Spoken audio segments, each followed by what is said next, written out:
বাংলাদেশ বার কাউন্সিলের যে রিভিউ পরীক্ষার রেজাল্ট সেটা প্রকাশিত হলো এবং সেখানে আমরা দেখতে পেলাম পাশ করেছে মাত্র ১৪০০ বা ১৫৫০ জন। এখন প্রশ্ন সেটা হচ্ছে যে বিগত সরকারের সময় আজ থেকে প্রায় ৩-৪ মাস আগে সেখানে রেজাল্ট পাবলিশড হলো এবং সেই রেজাল্টে দেখালেন আপনারা যে ১৯০০ জন পাশ করছে। তো সবাই খুশি যে না, রিভিউ রেজাল্ট হয়েছে, ১৯০০ জন পাশ করছে। কিন্তু এখন কি হলো যে ৬ মাস পরেই নতুন করে একটা রেজাল্ট পাবলিশ করলেন এবং সেই রেজাল্টে আপনি দেখাচ্ছেন যে আগের ১৯০০ জন যারা পাশ করছে তাদের মধ্যে ৬০০-৭০০ জন ফেইল। আপনি এখন ১৫০০ জনকে পাশ দিলেন, মানে এখানে ৪০০ জন কম। আবার নতুন করে অনেককে ঢুকালেন যারা পাশ করেছে তাদের নাম বাদ দিয়ে।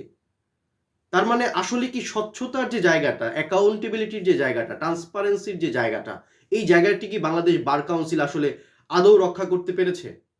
এই প্রশ্নটা কিন্তু একজন আইনজীবী হিসেবে, একজন আইনের শিক্ষার্থী হিসেবে এই প্রশ্নটা কিন্তু থেকেই যায় যে আসলে তারা আমাদের যে ছাত্রছাত্রী আছেন বা আমাদের যে ভবিষ্যৎ আইনজীবী আছেন তাদের প্রতি তারা আসলে কতটুকু লায়াবল, তারা আসলে কতটুকু লয়ালিটি প্রদর্শন করছেন, এই প্রশ্নটা কিন্তু থেকেই যায়। আপনি কিন্তু এই ৬০০ যে শিক্ষার্থীকে ফেল দেখালেন, এদের দায়ভার কিন্তু আপনি নিচ্ছেন না।